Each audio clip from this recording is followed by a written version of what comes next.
Hello, hello, hello, everyone. My name is Cy Smith, National Block Club University. I'll be your host today. I want to welcome you for all the people who are viewing. Thank you for taking time out to hear this message. It's a long message, 2 hours. So we're going to go literally 120 seconds here and talk about all things dealing with Black landlords, real estate, investing, things of that nature. We're going to touch on some housing scenarios that's going on across the country as well. The National Block Club University, our whole focus is about stopping the violence.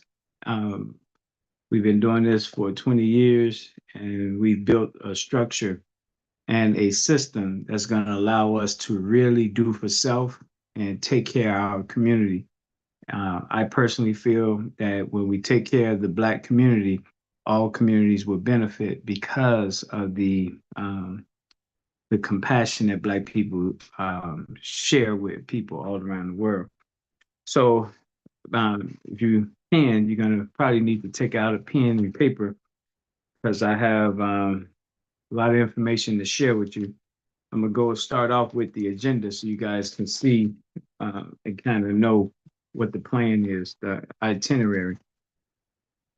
And I'm gonna try to put some of this stuff up on my Facebook page. You can go to Facebook and watch some of this stuff too. So, like the first thing is this is the brochure, and last weekend we had the Black Women's Convention here in Gary, Indiana, and we had our Black women from Chicago, Gary, the Indiana suburbs, Illinois suburbs, all physically convened. Then we had people in Texas, all over Chicago online as well. So this is an all online conversation. We may have people get on, we may not. For the entire month of May, we asked people whose last names begin with the alphabets S, T, and U, S, T, and U to be available all month long for anything to uplift the Black community that needs to get done. We focus on the 7 daily living habits. We focus on the 8 teams that we have. That's both our structure and our system. So last weekend, the ladies came and they discussed all things dealing with them as Black women. Tomorrow, which is Sunday, represents Mother's Day for those women that are mothers. Salute to them. So anyway, they won't meet again until next year. However, they did vote on Black women and building, or Black women and construction being the focal point between last weekend and next year when they meet again. If we get landlords, realtors on this call, we will have them vote on what the theme would be going forward for all of our people in real estate and landlords for next year. The purpose of these conventions, you guys, is simple. We must invest in Black neighborhoods as we are seeing gentrification take place in Black neighborhoods. And so Gary, Indiana is a Black city that other people have found the affordability and they're moving in quickly. And to me, we must, just like Chinatown, just like Greektown, just like Little Italy, we need to preserve areas where Black people and their creativity can be housed at. Diversity has its place, but we also need to be able to go into communities and experience the culture, the history, things of that nature. So to have all Black communities around this country that unfortunately, due to racism, redlining, things of that nature, to have all those communities now being gentrified, we're going to lose the soul of having a Black community. Gary being 83% Black, the last census, we want to preserve Gary as being a Black city. Not to say other people can't live here, but we need to make sure we got a geographical area that we can point to that all aspects of it is centered around us. So when the ladies met last week, part of the discussion was our situation with housing and whatnot. So next weekend is our landscapers. So we're going to be looking at the Black landscapers all over. So I'm going to read to you what the brochure says here. U.S. Black Landlord Realtors Convention across the United States of America. National Block Club University is working to identify, organize, galvanize those people in real estate, particularly in ownership, and also those who are renting. That includes the Airbnbs as well. Every month we meet, and once a year we conduct the convention. That's what this is. This is the annual conversation about all the 12 meetings we did previously. And landlords meet every second Monday of the month.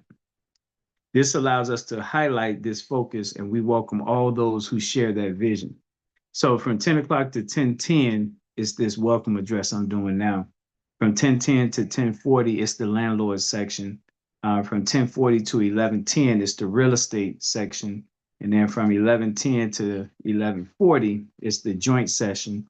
And then 11:40 to 11:50 is the voting, if we get landlords on. And 11:50 to 12 o'clock, we close it out. So this is a 10 o'clock to 12 o'clock convention. And next year, we'll be doing the same thing, May 8th to May 10th. May 8th to May 10th. That's next year, 2026. So that's the agenda. I'm the guest speaker. I'm the keynote speaker. And so we welcome, everyone conversation. I see we've been joined by one of our unsung heroes out of Chicago, Angela. Angela, you want to just come off of mute and just introduce yourself and tell us what you think about this idea of having landlords and realtors have an annual convention?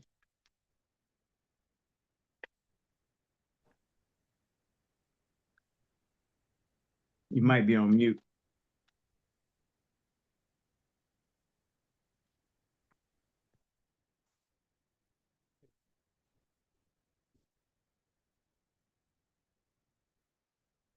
She may not be able to speak. So if that's the case, I'm just going to keep going because I want you guys to be able to watch this later. So I want to keep the continuity going. So anyway, just to give you guys some history, we had the convention. So I'm gonna go over all 20 zip codes and what they're linked to. So Gary, Indiana, Chicago, Atlanta, Detroit, St. Louis, and Milwaukee, Miami, Birmingham, and New Orleans, Dallas, Memphis, Kansas City, Missouri, St. Paul, and Cleveland, Los Angeles, and San Diego, Boston, Philadelphia, DC, Norfolk, and New York City. So that's I'll be talking about those areas, and if any of our leaders get on from those areas, we'll bring them on so you guys can hear what they have to say as well. Give me 1 second here. Let me grab some.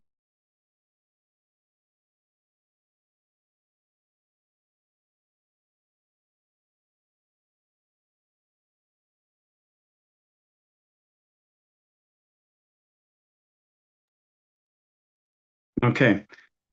So back in the last convention, I'm gonna read to you guys what's happened to give you some history and bring you up to speed before we get into the landlord section. So in Gary, Indiana, a Senate Bill 148, it prevented localities, meaning municipalities, from getting involved in landlord matters. In Atlanta, we had a non-black person said, a white man said he's evicting a white woman for having black visitors over to his ownership, his house that he owns. He didn't want her, and he said he don't even like black dogs. That was in Atlanta. Detroit, there was a fake landlord scam hurting the black people in particular. In St. Louis, Missouri, a 72-year-old landlord was killed in his car. In Milwaukee, a black woman faced more evictions. Black women faced more evictions than anyone else. In Miami, corporate landlords evicted blacks at a higher rate than whites. Nothing in Birmingham that I was able to pull up. New Orleans, some of the best tenant protections in the whole country come out of New Orleans. I have a feeling that has something to do with Hurricane Katrina. In Dallas, Texas, the Lake Highlands is the eviction capital of the city of Dallas. They evict more people. Memphis is one of the most pro-landlord states in America. Kansas City, Missouri, the East Side has been upending Black roots over there, essentially making it very destabilized for Black people over there. St. Paul, Corporate landlords have been buying up the Twin Cities and out competing with the blacks because they have the money. In Cleveland, large investors buy and evict black tenants, is alleged. Los Angeles, LA rent burden is the most heavy for black people in Los Angeles. San Diego is the worst place in the US for black renters. That's according to a news article I can't quote right now. Boston, blacks experience extreme discrimination. Philadelphia, there's a pastor there that's helping with the mass evictions in Philly. In the 1960s, the white men helped African diplomats when others would not. There's a white guy in Washington, D.C. In Norfolk, Virginia, Norfolk blacks in the East Gant wiped off the map in the 1970s. So blacks in the East Gant neighborhood disappeared. Didn't say why. Then we have Jacob Riis in New York City. Jacob Riis and the New York Color Line of 1889 forced upper class blacks to move to 32nd Street. So what I just gave you guys come from 2022's convention that we had. And I'm going to bring you up to speed with where we at right now. So that was 3 years ago. Now here's some stats for right now. And these are not pretty stats. Right now, it appears that the Catholic charities or Catholic Church that has a lot of real estate, primarily in urban sectors all over the country, it appears now that a lot of the Catholic churches are receiving funding to convert into affordable housing. Affordable housing appear to be the buzzword right now. So you have a lot of businesses and corporations getting involved in affordable housing. I'm gonna give you my thoughts on this so-called affordable housing idea and concept. So based on the median income, you should not spend over 30% of your income on housing. You should not. And so when you do, that's when the government kicks in and gets involved with what they call affordable housing so that you're not spending over 30% of your income for housing. So this country in particular is trying to move the chairs on the Titanic, meaning the ship is going down and they're just moving, just pretty occupying their time until the inevitable takes place. This country has never reconciled with its original sin that it did to the natives and also the Africans. So when you have not reconciled that, it's only a matter of when, not if, things come to a head. And that's where the United States is. We can try all the affordable housing. We can try all the things you want to try to make things corrected. But the real correction is to, number one, admit the lie, tell the truth, number one, return what was taken, and then number three, pay restitution to help restore those who have been impacted adversely due to the lie and due to the stolen time, property, etc. To not do that, you're only holding on to hope that things get better, but it's not. If I get a head start ahead of you, chances are you're not going to catch up. So I need all Americans to really wrestle with that. You can try to delay, but it's just, that's all it is delaying the real reconciliation. Most of the homeless people in this country, most of the people in this country that are like out needing assistance is Black people. And so it's a reason for that. And that reason goes back to the origin of this country. The way you reconcile that is by telling the truth, returning what was taken, and paying for restitution for that. And that's what will make this thing right. So all the stuff that you're going to hear me talk about, this affordable housing, know that my perspective on it is a Band-Aid. So we have in Detroit, the former Catholic school now has 46 units of housing on the east side of Detroit. It costs $40 million to do that. The Detroit Justice Center says this is reported from the Detroit Justice Center, but they also are saying they're still behind on creating affordable housing. So that's the Catholic Church there. For those who may want to go, Bernadette Ostenheim She's the person that wrote How Racist Policies Undermine Black Home Ownership in America. She's going to be speaking on Friday, May 16th at 3:15 p.m. at 5201 Woodward Avenue, and that's the main library in Detroit. So those who may watch this video before next Friday, you can head out there to listen to her talk about her book on how racist policies undermine Black home ownership in the United States of America. Over in Milwaukee, Senator Sarah Keiske, she passed a bill that will ban hedge funds from buying up houses in Wisconsin. And they haven't done that on scale in Wisconsin yet, but it's happening in other urban centers. So she's taking a proactive step to get ahead of that. And I want to say to the other places, you guys should be looking at that as well. You should be studying that. What are you doing to prevent the corporations from buying up this real estate? Because you heard me read to you what's happening in Miami and other places in New Orleans where they're buying up corporations, LLCs, hedge funds are buying up real estate. And you better believe it, it's in Black areas because redlining and things of that nature kept Black home prices and Black ownership low. And so you better believe these rich people with deep pockets are going to target those areas. And since 2018, a hedge fund bought 1,500 single family home units in Milwaukee. It's called Vinbrook and SFR3. Vinebrook, and SFR3.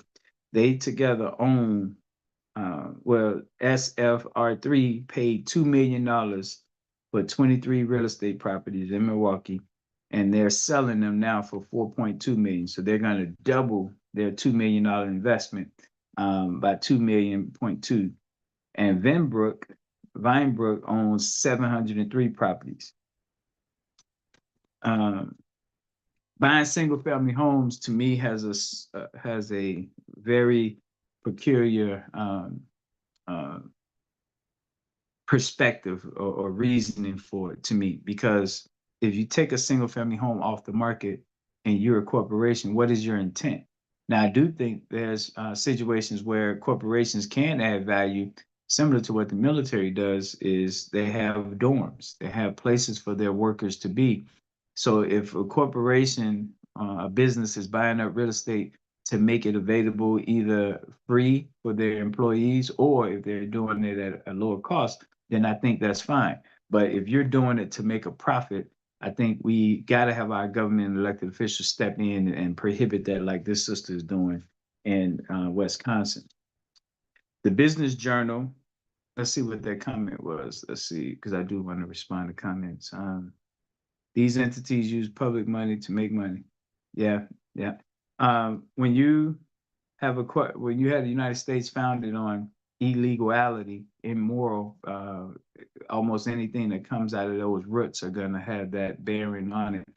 So don't be surprised by that, which is why what we're doing is crucial. Blacks must get off the bottom in order for society to be better. Black people must get off the bottom in order for society to be better. The bottom should be reserved for people who are in just a situation, not a permanent place. We got people who have passed away staying on the economic bottom, and that shouldn't be because of their skin color. So the Business Journal reported $5.4 million in federal grant money went to affordable housing in St. Louis, Missouri. This was reported November 5th of last year. That helped 222 low-income families. This is, to me, and I don't mean to slight anyone working on affordable housing, but this is moving the chairs on the Titanic. This is playing games. This is merry-go-round behavior. 222 families for that much money. It's totally not sustainable. It's totally the people at the top who's getting big salaries are benefiting from this. So just know that I get the term affordable housing. You guys or people are really floating it out there, but it's, to me, a scheme. It's a schematic that allows us to keep going around in circles, appearing to be doing something, when in fact, it's not really making a dent. 222 families is not going to make a dent.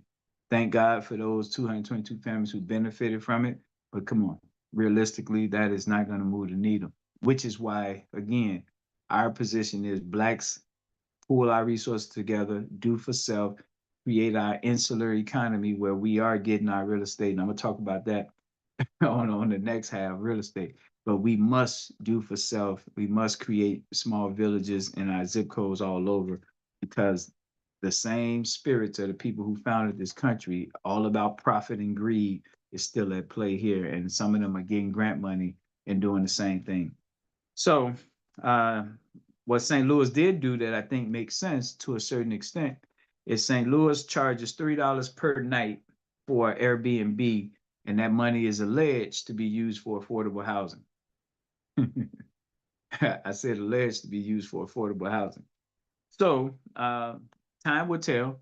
Time will tell if it's really having an impact. But I like the concept that people who are in business using housing as a way of making money. I do think it should be some extra paid. But I don't. I have low confidence that the government would do the right thing with those funds. But that's going to be on our people in the zip code to watch, monitor, and hold them accountable. In Los Angeles, empty downtown office buildings are being considered to possibly become affordable housing. Chicago is doing that as well. You know, Chicago, New York, and LA. A lot of with the economy shifting the way it has, a lot of corporations don't have a need to be in the office space as much. So we have empty office spaces in those three major cities, and LA is considering making some of those into residential housing. Sounds cool, but again, the band-aid is the greed of certain corporations and people to constantly have to make a profit. Never suffer a loss, never take one for the team. Got to have that greed met all the time. So I got a feeling that those office building people will again get federal money. A good thing in this regard that Trump is slashing, so that way they won't be able to turn profits in this regard. They may have to come honestly to the table and really negotiate realistic pricing and not exacerbated pricing that they probably got under other administrations. So that's LA. November 6th last year, New Orleans created an a housing affordability trust fund, similar to what Chicago did too. And again, whenever government starts creating stuff, I worry. I worry because I know how that lack of accountability is already taking place. So I just worry that they get their hands on creating something else. We're gonna be stuck with the same type of outcome where they're gonna be pointing fingers at why it didn't work. But again, it goes back to all the people that is a part of what we're doing block by block. That's on us to hold all people accountable in our zip codes. So that's really, if they do slip into corruption, that's really going to be on us not holding their feet to the fire. All right. So the Catholic Church again in New Orleans, St. Louis, Detroit, they're turning their old church buildings into affordable housing. And I doubt if they're being benevolent with that. They're probably getting funding for that. Don't quote me on it because I can't say for sure, but I'm almost certain that there's some money being put there. The Catholic Church receives about $5 billion a year from the U.S. taxpayers for Catholic charities. And again, if we ask for an audit, I'm sure we can find ways they can be even more efficient than what they're doing now. Not to criticize, but we need to look at all people who are using taxpayer money because we know there's better ways, more efficient ways of using our dollars. But if there's no transparency there, it's going to be hard to bring that up. All right, so let's keep going here. Let's keep going. All right, and in Memphis, Tennessee. Let's see, did I get Memphis? I'm not sure if I pulled Memphis, you guys. I'm not sure if I pulled Memphis, but in Memphis, Tennessee, they have Mississippi right underneath them. And so they have an opportunity, Memphis, anyone in Memphis, they have an opportunity to really be the Chicago of the South when it comes to that far South, meaning people, it's a magnet. It brings people up who want to live in that environment. And so I think Memphis is in a unique place. I think New Orleans is in a unique place because those are the two major cities next to this, neighbors to the state of Mississippi. So anyway, that's kind of the update on that part. Now I'm gonna give you guys my commentary on the landlord situation overall. So landlords have to deal with number one, the investment, their property, and that brings us into black landlords when they own property. Who are their construction contract workers, things of that nature? Who's their maintenance contracts with? And unfortunately, in the black community, too often they don't look like us. So we have black dollars from black landlords going to people who doesn't care about reparations. They care more about immigration. So the more money you give to people who care more about immigration than reparations, the more that agenda is going to get pushed and promoted and funded than this justice, which is what the reparations is. So that's the contractors and the maintenance. Landlords also have to deal with the regulatory environment. What laws are on the books in that municipality, in that county, in that state? They have to deal with the tenants. Again, what laws are in place for the tenants as well, so you'll know what you can and can't do legally. Landlords also have to deal with the courts, whether it's with zoning, whether it's with fines, or if it's with evictions.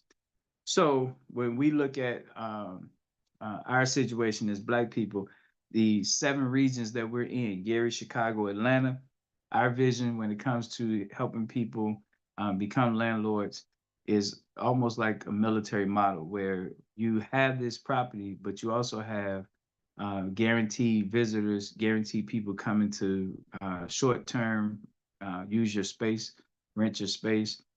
We've been promoting this before Airbnb even got started. We've been in this game almost 30 years.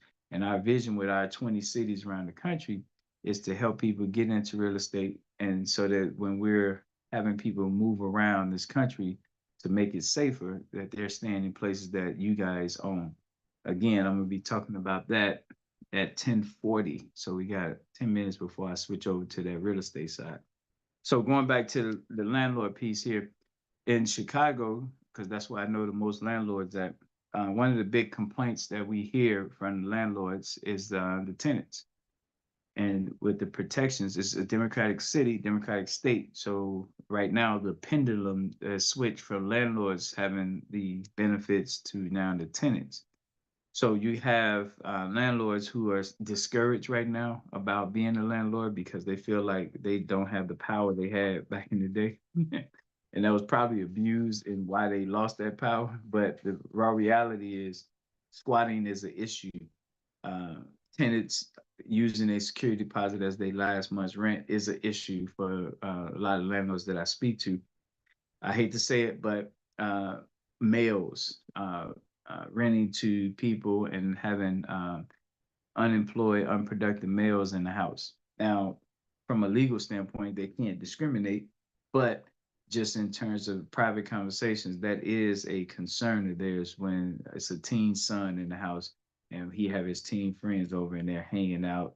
So that is a concern for landlords. What I share with landlords is as long as you're inside our 20 zip codes, our philosophy is block by block, on the block, knowing every single address on the block, knowing kind of where they are in terms of who in that house is on technology, who is on business, who's in nursing, what 3rd graders in the house, what 8th graders, who dropped out.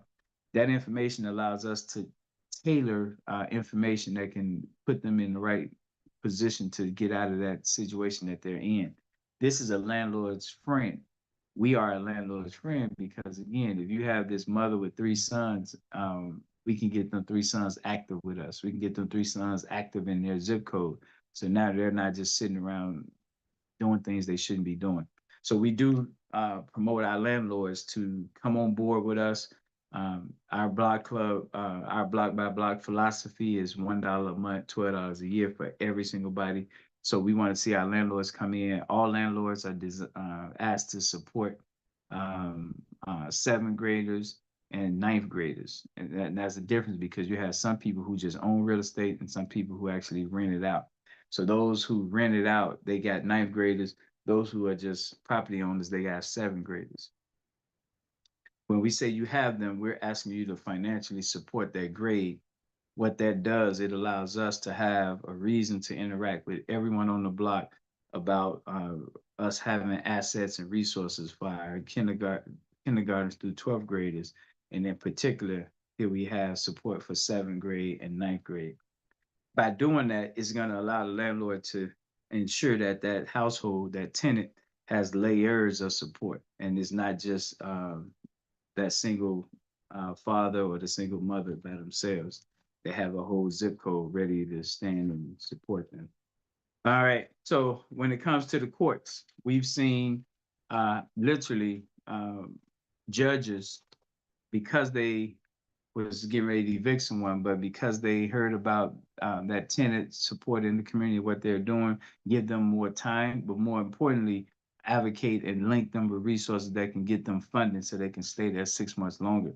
So again, you don't want to be isolated. You want to be interconnected so people can add value and support you when there's a need. And the court system that we've seen has really appreciated anytime they heard about an anti-violence group that's getting people active block by block in their zip codes, being involved with tenants or with the landlords. They like that because it shows that we are trying to, pull the neighborhood together. On the regulatory side, the politicians read to you what happened in Wisconsin with the senator there. The regulatory environment, those are your politicians. Those are the ones who make the laws, remove the laws that's not in the best interest. So to our landlords, we got to know who our local alder person is, city council person. We had to know who our state rep is, our county commissioners, because you got state, county, you got local, county, state, and federal.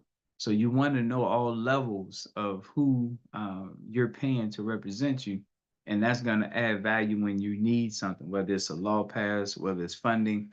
In Europe, I think it's in Britain, the economy was so bad for their construction people that what they ended up doing was passing a bill that funded them rehabbing a facade improvement project, meaning that all the houses would get the front exterior redecorated, fixed up. And I think it was a no interest loan to the homeowners. In some cases, it was grants, but the whole purpose of it was to put their construction people back to work.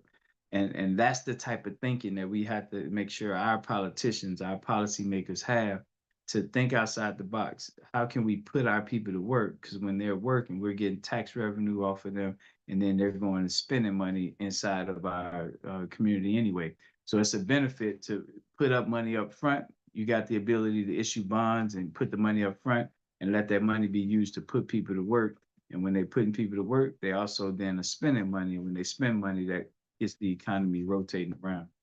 So that's what I would say on the regulatory side. Uh, the last thing is the contractors. So of course, I'm gonna link in maintenance with the contractors. So let's start with the maintenance. So the landscapers in particular, because if you don't cut the grass, the most municipalities can find you and harass you that way.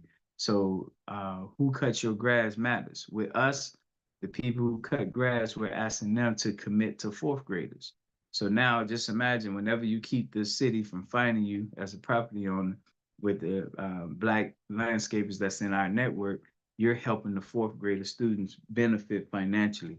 So it's a win-win to know that you're keeping code enforcement off of you, but you're also helping the 4th graders in your zip code.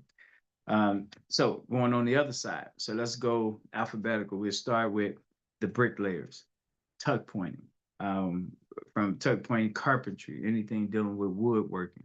We leave carpentry, then we go over to electricians. A lot of homes need to, be rewired. Then you go from the electricians to HVAC, which is heating, ventilation, air conditioning, cooling. And of course, that's a big one. Weather's getting ready to change. So who are those people? Then you get into the plumbers. We know Reverend Taylor is a big part of what we do with the African American Plumbers Contractors Association.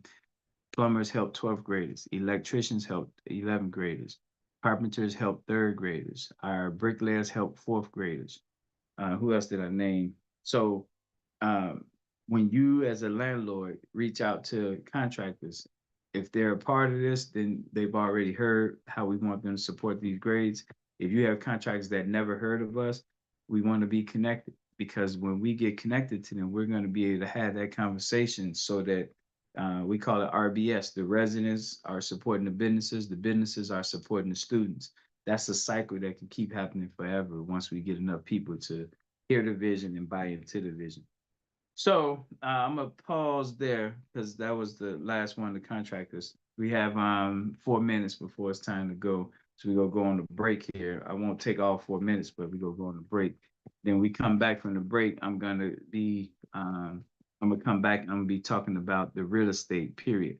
How what we should be doing as Black people to get into this real estate market and have the impact we should be having across the country. I'll be right back.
All right, everyone, I'm back and I want to thank you guys.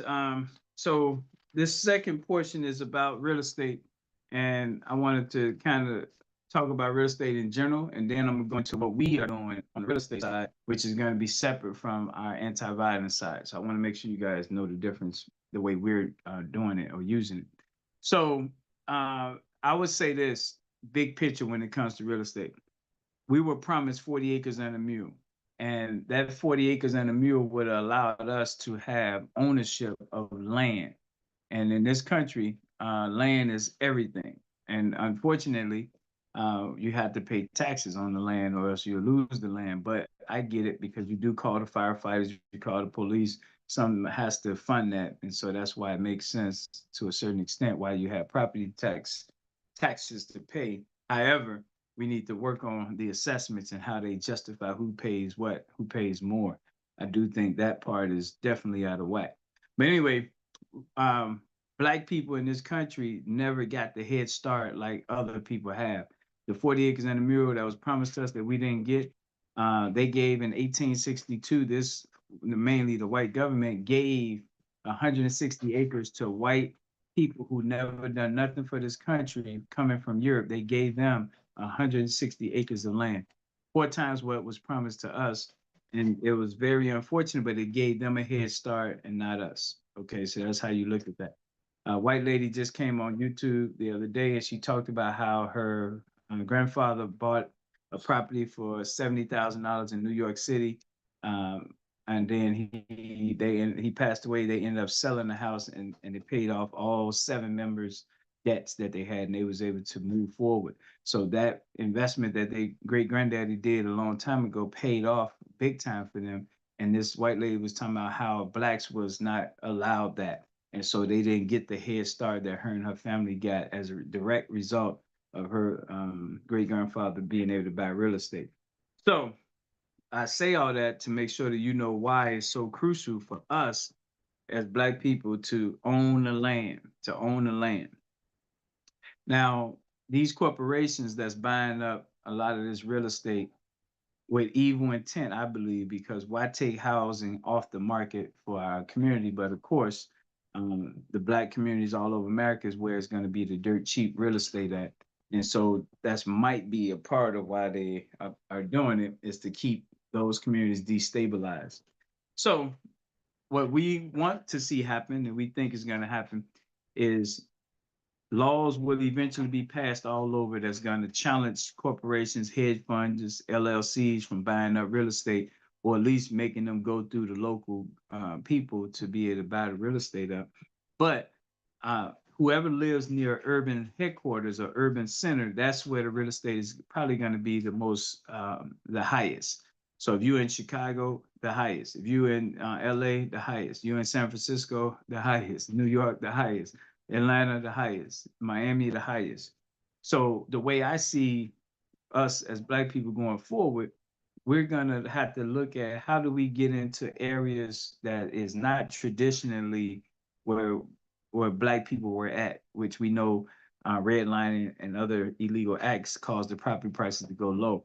We have to be open to looking at rural places that we can somewhat isolate ourselves from all of the rest of the people. And Mississippi is my number 1 choice from a state perspective. That I think if we really went in there and bought up the real estate in Mississippi, we'll be able to do several things. Number 1 is we'll be able to have a state that we're 40% in. And black people do not have one state in America that we're 40%, not even half. So to be able to get Mississippi will be huge. Mississippi is the poorest state in the union, so that means your dollar goes the furthest there. And when you think about real estate, that's owning the land and the deed. What you put on that real estate is up to you. So we're saying we want people to own the land, but we also want to make sure the housing is there. If you in Mississippi, you may want to do in the South trailers. Now they have these shipping containers that they're using for housing. So the first point is let's just get into real estate, and from that we can expand and grow from there. When you look at what these corporations are doing, and now the Catholic Church is being converted over to housing, again, that's putting a band-aid on the wound, because the people who need the housing, that's homeless, things of that nature, they also need the wraparound services of jobs, transportation, things of that nature. So this is why I'm saying to black people in particular, we want to make certain that we get into these tract real estate LLCs. And that's going to allow us to help people get into ownership so that we can buy, fix up, sell, rent, lease real estate in our community and do it on scale all over this country. But knowing our concentration is in Mississippi from a state perspective, Gary, Indiana from a small city perspective. So when we do that, we're going to be able to have some degree of sanctuary.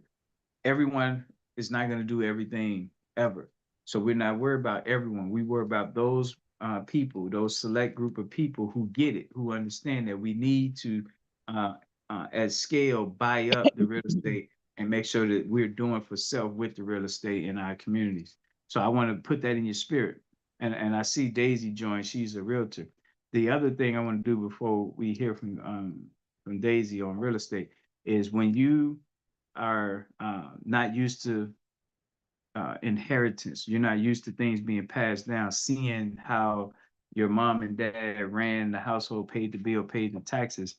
We have people who are losing property, and we want to make super certain every Friday at Senior Citizens Day that none of our elders are losing real estate because of not knowing, because they didn't have practice, repetition of seeing the elders how they maintain their property, so we wouldn't be losing them. So that's a big part of it too, is to stop the bleeding of losing our real estate to the counties and the vultures, keeping it in our network, but also dealing with our younger generation who may want to just sell the property and move on. And we gotta have a sanctuary, y'all. As Black people, we need a place where we can go. And so I want to pause there. Daisy, how you feeling? You might be on mute.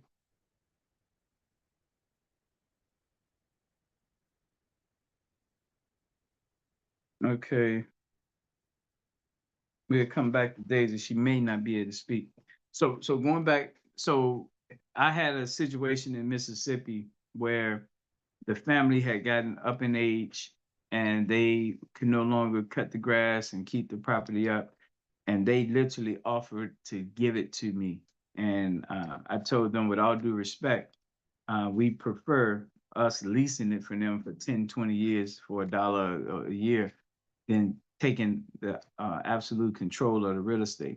And the purpose of that is we wanted to help them maintain control so they have something to pass down to the next generation in the family who may not feel the way the current generation does in not wanting it. And we wanted them to still be able to take that real estate and do something more meaningful with it down the line. Now, there's other people who came and wanted to get rid of real estate in Mississippi. This is an example on us not having the right conversations. This Mississippi produced the most millionaires in the whole country before New York City, and we know why. But the point is, there's a history, spiritual history, on how vast that state was when it come to creating wealth. And we got, unfortunately, our people who so frustrated with all the factors that led family members to not want to keep it, that want to just get rid of it. So we had to help our people have layers of support, so that way they're not wanting to get rid of it. We can lease it from them and maintain it, so they don't have to worry about that. But the next generation, the success, the 3 or 4 generations down the line may want to do something with that real estate. The other piece is every Wednesday is economic day to us. So every Wednesday we're talking about all things dealing with financing. The economy is built around PDC, production, distribution, and consumption. So we want to make sure that our people know, like, we have to have a Black economy, and our version of the Black economy is built around information jobs, travel jobs, and real estate jobs, ITR. And the real estate is what we're talking about here now. So when I'm talking about real estate, I want y'all to think about that. We have corporations now buying up a lot of the real estate, primarily in Black neighborhoods all over the country. You have foreign players, like in Miami, a lot of foreign players are buying up the real estate, and our Black people in Miami have pretty much been pushed out already. I'm saying that's okay because in all the urban centers, Blacks are probably being pushed out. That's okay. No weapon formed against us shall prosper. And the key is, wherever we go, can we get coordinated? So if you're in the outskirts of Miami, okay, we go build up the outskirts of Miami. All right. If you're in the outskirts of Dallas, we're going to build up the outskirts of Dallas. If you're in the outskirts, like in Los Angeles, it's so unaffordable that Vegas now, everyone is leaving LA, going to move to Vegas.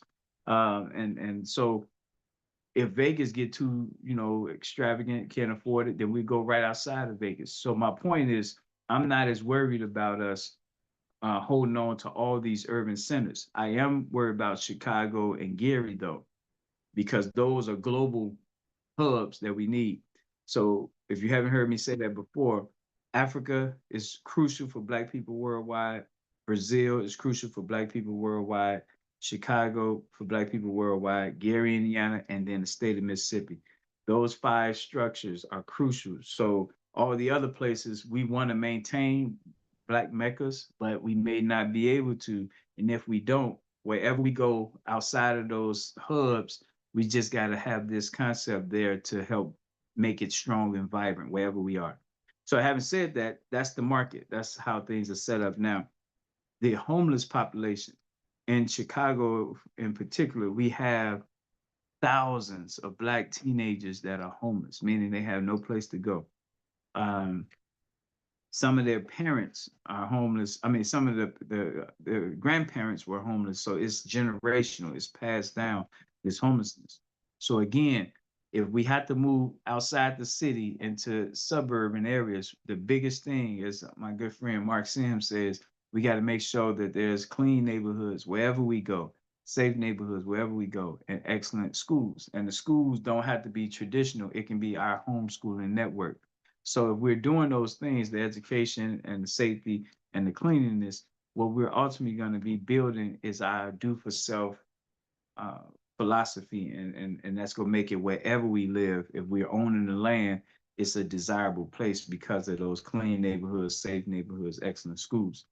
So, having said that, our homeless young people, we want to identify what is it that they love doing. Do we have a homeless 15-year-old that loves doing hair? Okay, we're going to get them over there on the second Monday with all our hairstylists in the zip code closest to wherever they are. If we got a homeless 17-year-old that loves wood, we're going to get them over there on the fourth Monday with our carpenters. Or if there's a 15-year-old that loves plumbing, we're going to get them over there with Reverend Taylor on the fourth Monday so that they can do the plumbing. If we have teenagers that's homeless, they can make money doing landscaping. So the point is, with our homeless population, they still have value. We have to identify what flows with them, what they love doing, so we can get them connected. The worst thing to me for homeless families and children is to be isolated, because that's one of the first things the military do to their enemy is you isolate them, because once they're isolated, now you can attack from a 360 perspective. You don't have to just go one way because they isolate. They all by themselves in a whole circle. So when we talk about our people who are homeless, let's make sure that they're not isolated. And real estate is something that's going to be here no matter what. So we can't afford to be giving it up to these other corporations and people like that. So just know my message on homelessness is no isolation. Let's connect with them. God allowed them to be born. They have some things to bring to the table. So let's find out what they have a passion for and link them to this vast network. Inheritance. Now, you heard me speak about that with some of our elders. Every Friday is Seniors Day, and we do talk to our seniors about wills, trust, things of that nature. It goes in one ear and out the other, I'm almost certain. What we want to see happen, and this is where our realtors come in, that this is why our financial gurus like Mike Perkins come in, that we have to have a hold your hand approach to our elders. We got to go and hold their hand to ensure that they are comfortable with what the future looks like from a real estate standpoint. We do not want them going into reverse mortgages, getting money out for a child who, you know, is not going to keep that house. So we want to make sure that they are armed with all aspects, pros and cons of dealing with reverse mortgages and things of that nature. We also we have a new brother who just came on board. He's good with the probate, so we don't want stuff going into the court system for them to debate who gets what. So having wills and things of that nature. Every Sunday is family day, so we should be discussing that Sundays. We should be talking to our elders on Friday, so that'll allow us to prevent the unforced errors of the inheritance going to the court system. All right, so now let's switch over here and let's talk about what we're doing when it comes to real estate. Give me 1 minute, you guys. I'm gonna come right back on real estate.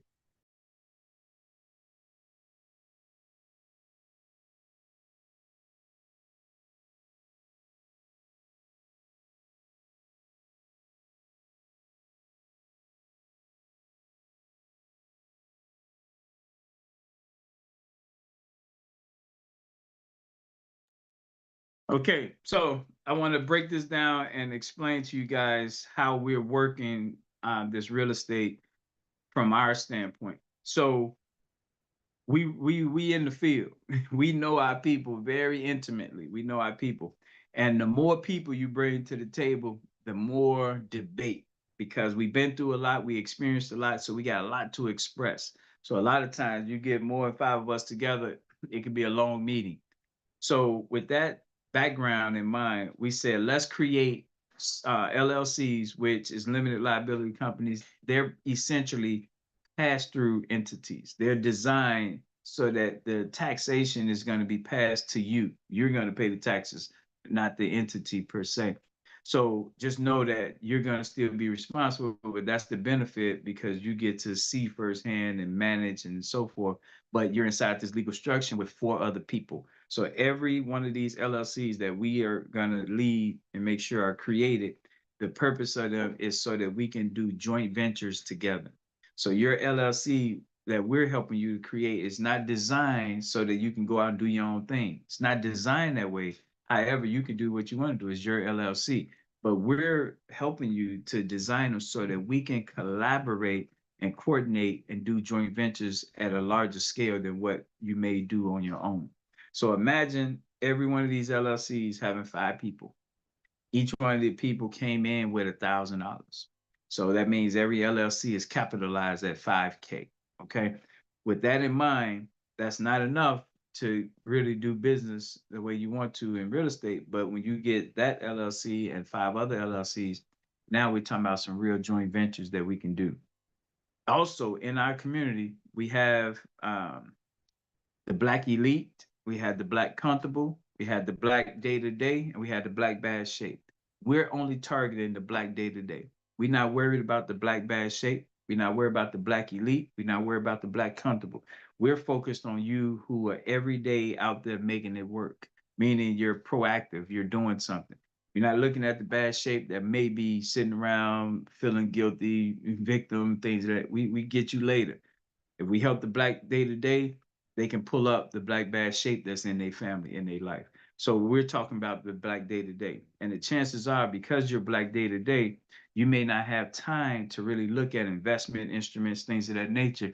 So this is where we want to be able to come in with the Wednesday agenda and have conversations on how this LLC process works, how we want to use it, how this is allowing you and four other people to get into business together.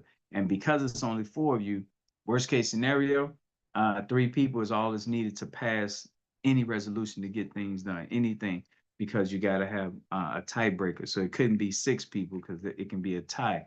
With it being five, majority rules, three vote yes, two vote no. The three yes is gonna pass whatever you guys are trying to do. So we just want people to know that's the reason why we're setting them up with five people so that it can be easy to execute and get things done. So when you're talking about joint ventures, now you got all these structures out here that's going to pull together and go and buy this apartment building. That's going to pull together and go and do some business in Mississippi or in Detroit, all these places where these other corporations. And the key for us is what's different from us and these corporations and LLCs doing it now, especially the non-Black ones. We're not coming in to exploit our people. And that's a prerequisite if you're going to do business or help us help you do business. Um, if you in it just for the money, keep doing you. Keep doing you.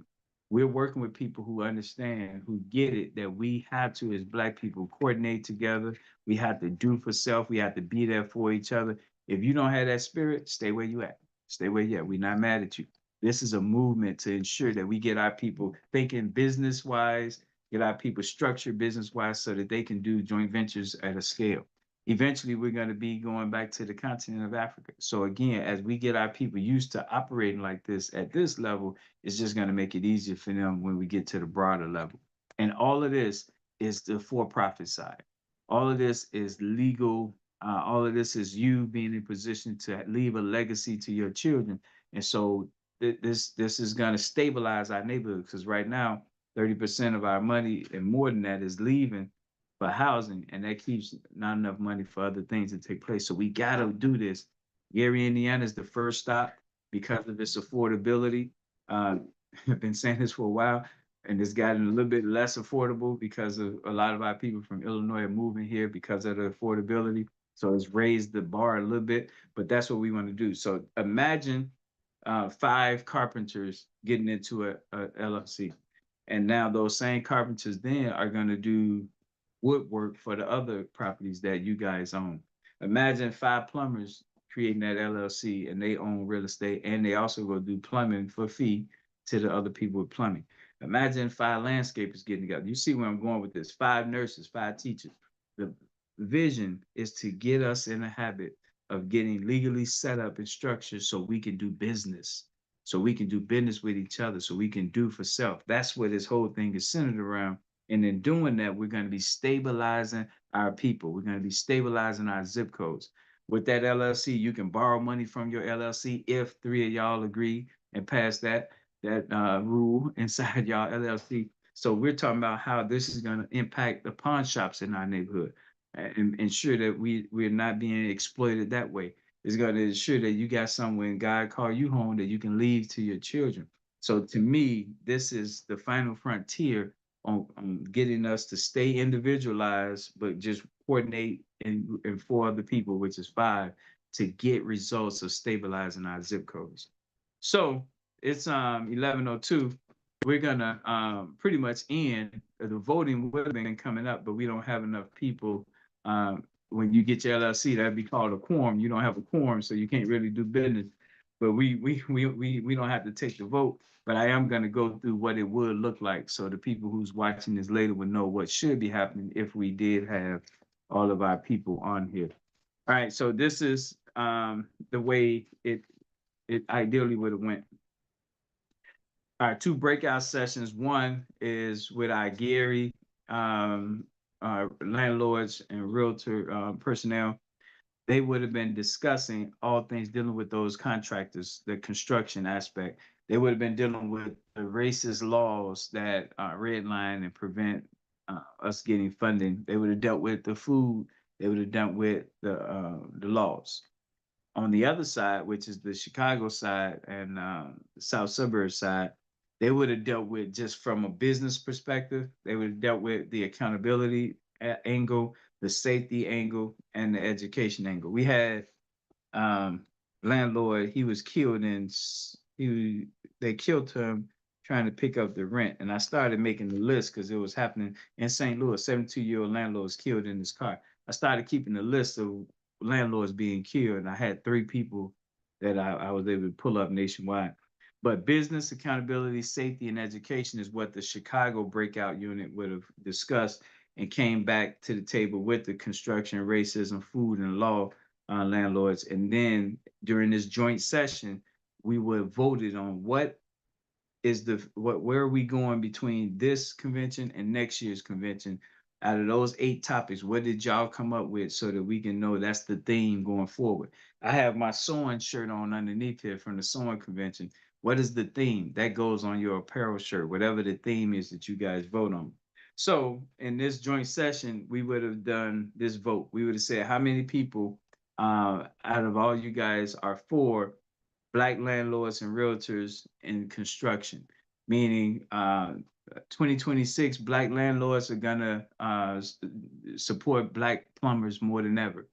2026 Black landlords are going to do business with all the plumbers. Whatever the theme is, you guys decide that. I'm just throwing something out there. Or you would have came back and said 2026 Black landlords are going to change the laws that hurt us with redlining. That could be a theme. Or on the Chicago side, you guys coming up with accountability. Hey, 2026 Black landlords and holding tenants accountable. Education. Black landlords is going to work on helping the 9th graders out nationwide. Whatever. Y'all get the point. You come up with it, not me. This your area, this your field. We just wanted y'all to sit, discuss it, hear from each other, and then vote on what is the future going forward. Yeah. So that's what we want to see happen. And then we'll take 10 minutes to let everyone discuss their topics, and then they'll come away with the vote. I will record that vote, what the theme is for next year, and then it goes over to our headquarters. So now every meeting subsequent after that, they're gonna know this is what the landlords and realtors agreed to. All right, that's it. That smooth, that easy.